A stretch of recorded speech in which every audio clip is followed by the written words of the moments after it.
Welcome to FinTech Live, Damian. It's good to Thank have you you very here. much. I really appreciate you having me.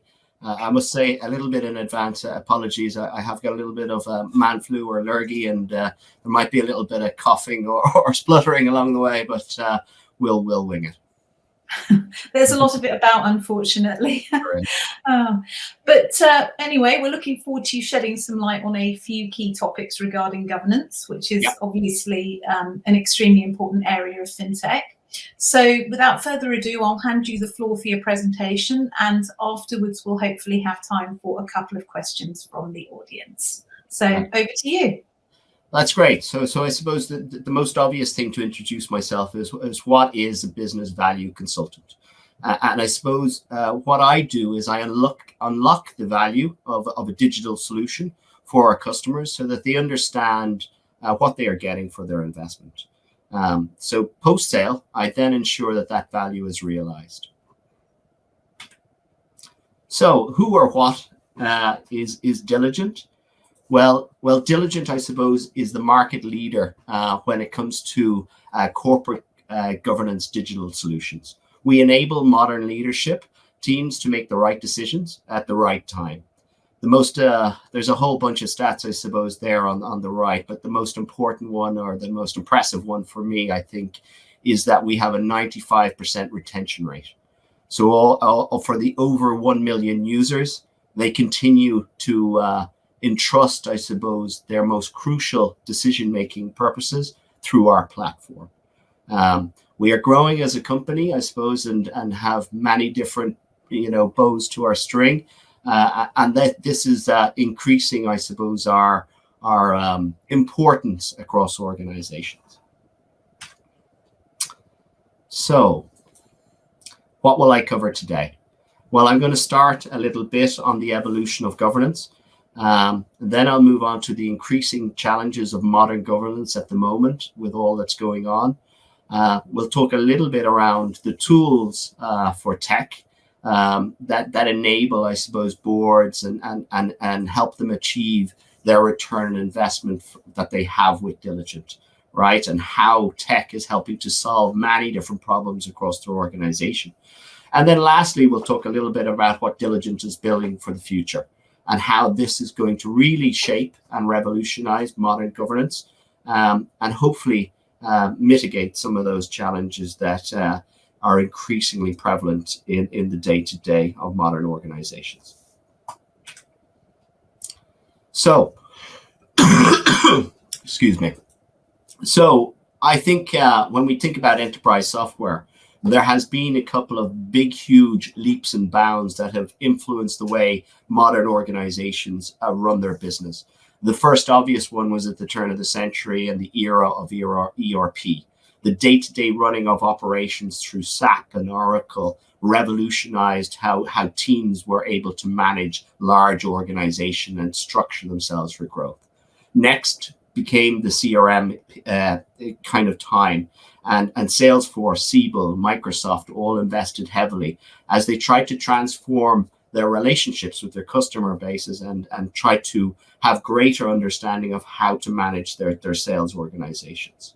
We feel, and borne out by the large investment of many different organizations over time, that it is now the era of GRC.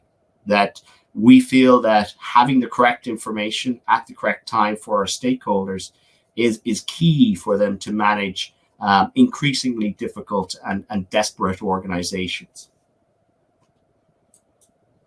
So when we talk about the evolution of modern governance, right, we talk about back in the 70s and 80s when large institutional investors started to kind of look around and look for more engagement from board models. Which at the time really largely just rubber stamped some recommendations. They were very singularly focused on a single point in time, whether quarterly, et cetera, and their impact on the business, shall we say, was limited. As we moved to, I suppose, the early 2000s, largely, I think, driven by the challenges and the scandals that happened with Enron and WorldCom, a company, unfortunately, that I worked with at the time, we could see that there was need for greater control. And this is when the regulators came in and they looked for greater compliance. And I think that this is increasingly important as we move through to today. 2010, we started to see that shareholders needed to have greater accountabilities for their stakeholders. So the management teams that manage these large organizations needed to have greater overview to ensure that the investment that was happening was of a high standard, and that they integrated the kind of purpose and output to ensure success. What we're talking about today, and what we believe that Diligent are starting to offer, is future-proofing boards, right? Whether it's ESG, whether it's steadying the ship as it moves into rockier waters, whether it's strategic enablement, we believe that the next big evolution of modern governance is upon us. And we believe also that Diligent are the way forward. So when we look, I suppose, a little bit of how boards have evolved, we can kind of look back, and I was lucky enough to prepare papers, and it was paper at the time, for one of the large Irish banks. The process was incredibly manual. It was incredibly inefficient, and the interaction between stakeholders was non-existent. There was a lot of time making sure that the piece of paper had the right spelling and maybe some of the right content. But I think largely it was ineffectual in the sense that many different important discussion topics were left out. So more recently, and Diligent at the forefront of that revolution, we have started to see board portals. The board portals allowed for increased collaboration and increased effectiveness. They allowed for things like board members from around the globe to have input in real time, and they allowed for strategy to have a much greater, higher degree of project management. What we will hope to show you today, and I think there's something that is going to become more and more relevant, is the next generation are going to integrate market insights, ESG information, and they're also going to have feeds of information as diverse as audit and ESG or HR, etc., etc. And they're all going to do it in a single source of truth. And that's really going to be a game changer. So what else is happening? Well, I'd like to tell you that the world is a perfect place, but internally, there's more challenges for senior stakeholders than there's ever been before. The globalization of businesses and the increasing volume of entities that they have to manage, or subsidiaries, mean that the movement towards success is at incredibly different paces. This is also borne out by the siloed nature basis of many businesses. The old adage, not enough hours in the day, has never been so true.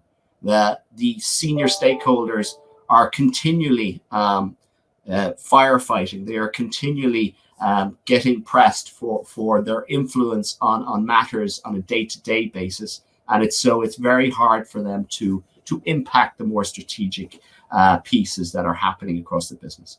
We are also seeing safe communication channels being more and more challenged, whether it's hackers, whether it's activists, whether it's challenges from, shall we say, countries from the East.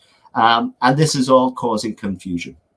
Lastly, I think access to the right information at the right time has never been more challenging. Gone are the days, I think, of shared drives and various other kind of channels as being good enough. And what does this mean? Well, strategy progression and fruition is, again, it is harder and harder to achieve. Externally, I'd like to tell you it was a better picture, but again, we're starting to see a challenging macroeconomic outlook. The stormy weather, I think, is here, not here to come, and how companies and management teams weather that storm is going to be crucial to their survival.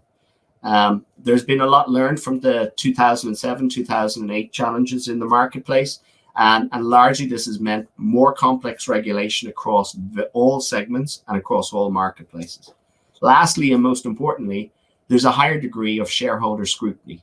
The people want to know when they're getting a return on their investment and how it's going to be delivered. So that overview is becoming increasingly important and increasingly challenged for management teams. So what are the consequences, I suppose, of bad governance? Well, there's lots and lots of examples out there. I don't need to kind of waken anybody's eyes, but boards need to be prepared for macroeconomic, geopolitical shocks. They need to look at the recent news headlines and the fines that are coming through from a GDPR perspective, more so than Amazon in Holland, which had nearly £1 billion fine.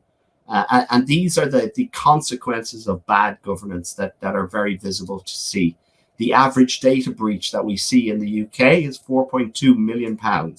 So it's very hard to put a value of how much that could impact your business, but these are challenges that we're increasingly seeing across the business as the EU or the UK government or all the various different parts try to put some kind of structure on the challenges that are facing companies.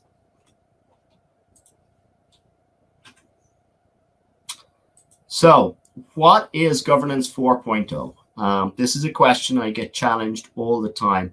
Increasingly, I think, by organizations that are still stuck in manual processes, that are still having large governance teams doing everything by hand, that are using paper, etc., etc. So what do we do that ensures better success? Well, the first thing I think that we need to talk about is surfacing the right information in the board meeting and supporting the board. So being efficient across the way, right? Collaborating in a way that protects information from cyber attacks or data breaches. Be effective with the right board composition to serve as a strategic asset. So making sure that the makeup of the board meets its diversity, meets its skill sets, etc., etc. And putting organizational performance into context, enabling you to anticipate shareholder expectation. Lastly, I think more and more directors are learning that they need more information, more skill sets to be effective over time. And so ensuring your directors are set up for success, having the tools that they need to be successful, and are continuously upskilling based on the latest trends and topics is all key. And something that Diligent has been investing for a long time in ensuring that that is capable. So this is, I think, a little bit closer to my heart. Many of the challenges that I face as a business value consultant is building a return investment model, not just on the tangible benefits as we see them, but there are also many, many intangible benefits which are harder to put a dollar number on. The more important benefits that we see outlined are only kind of the very top level. What we believe Governance 4.0 can deliver is innumerable, and we start to see more of these needs, more of these benefits coming through from our customer base. But top of the key is operational efficiency. How do we do more with less? Ensuring that our people are maximizing their performance on a day-to-day basis so that we know that strategy progression is going ahead. We are talking also a lot about reducing costs, whether it's internal IT development or complicated regulatory compliance costs. In the intangible space, nearly as important, more important, etc., is the idea that brand or reputational risk needs to be a standard piece so that you have peace of mind at a boardroom level. The competitive advantage, I think, that you get from ensuring that your governance is at the very highest degree is insurmountable. Lastly, I think you're talking about risk mitigation, and we've talked about data breaches and the challenges they could face to a management team. And the key piece, which is very hard to put a number on, I think, is better decision making. How do we ensure the people at the very, very top doing the hard work are getting access to the correct information to make the most defined decision to ensure success?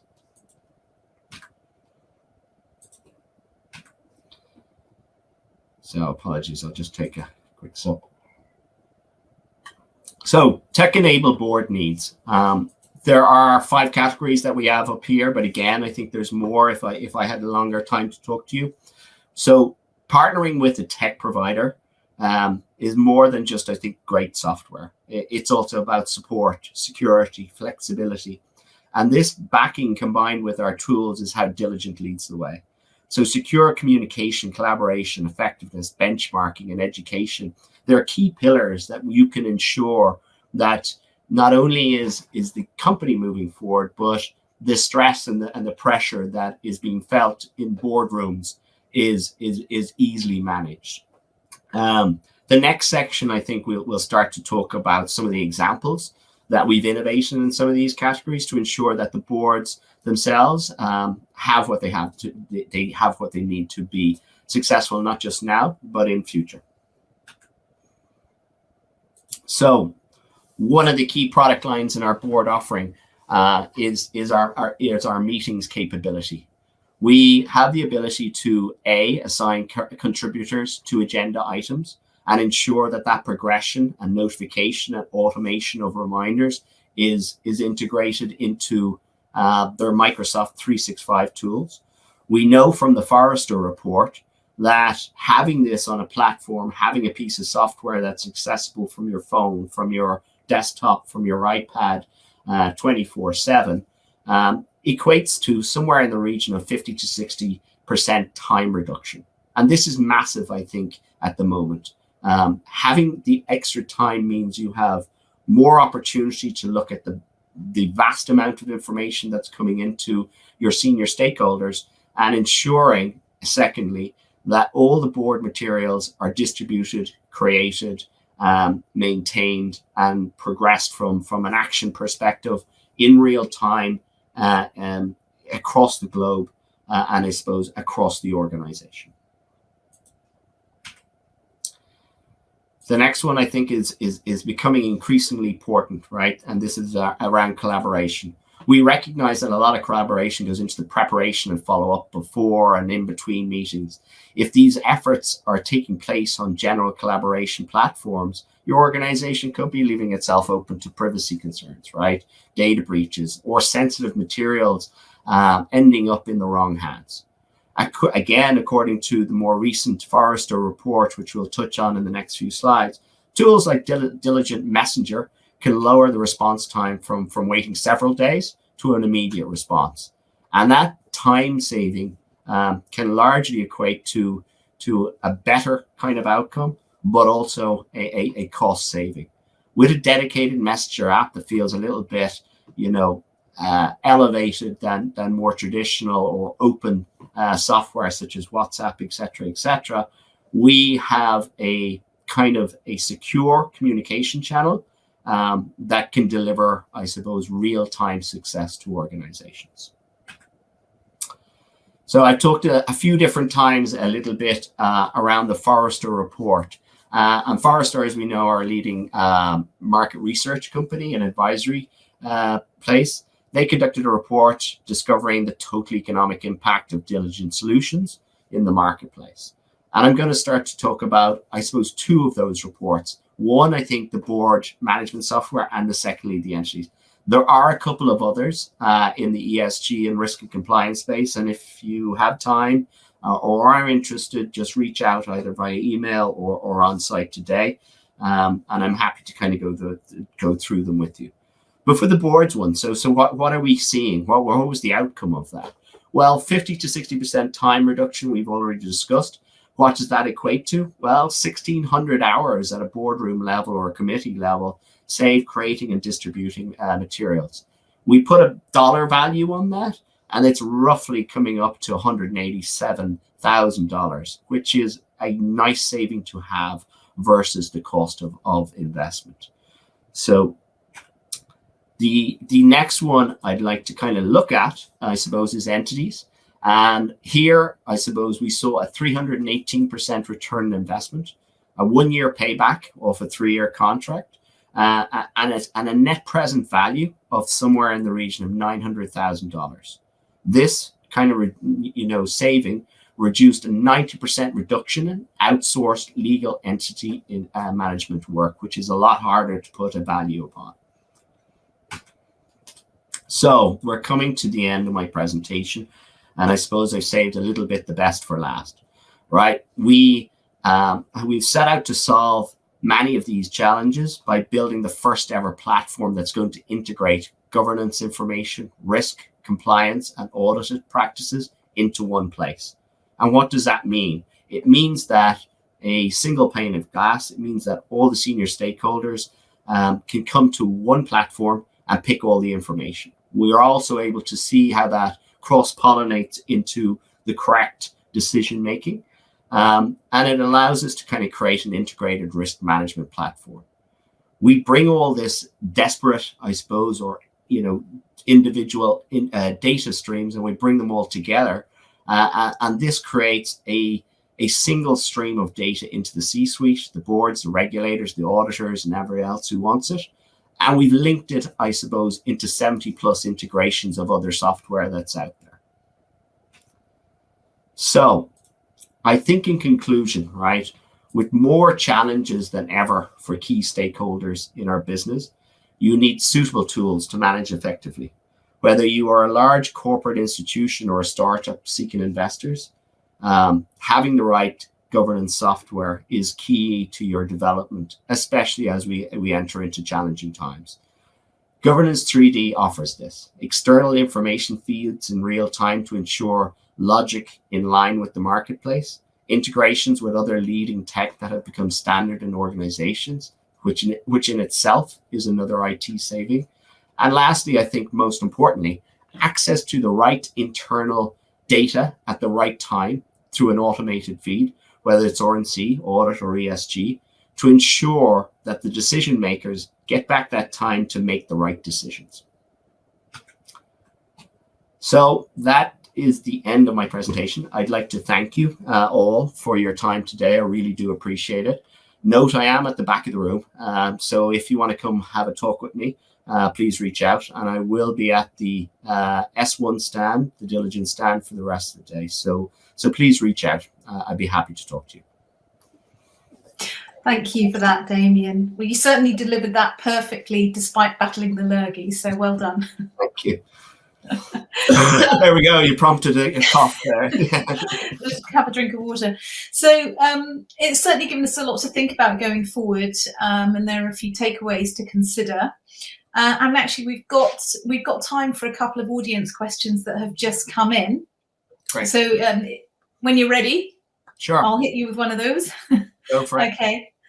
Okay, so the first one is, can you give us some government lapses? Can you give us some examples of government lapses that can lead to unexpected costs within governance practices? Yeah, I think the most obvious one that we've all seen come through in our news feeds is around cyber and kind of security, right? So this is estimated to now cost businesses somewhere in the region of £1 trillion a year, right? Which is astronomical. So a big part of mitigating this risk is through training and, of course, through technology. Lacking in either of these does and lead to heavy cost and heavy risk. Of course, and I suppose that's where the digital ecosystem comes in.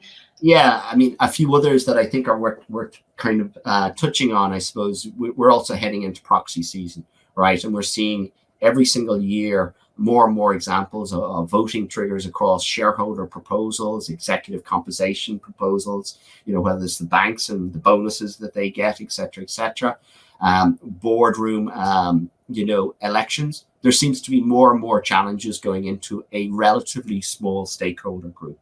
Trying to manage that in a manual, paper-led kind of way is, in effect, kind of prehistoric, and it kind of in a weird way reminds me of the difference between a phone and a smartphone, right? So do you want to have that old Nokia, or do you want to kind of have the latest iPhone? That's the challenge for boards, right? And the digitalization of those processes, especially from a voting perspective, especially from a shareholder scrutiny perspective, needs to be digitalized to ensure that the right decisions are happening at the right time. Of course. So got another question that's come in for you. Sure.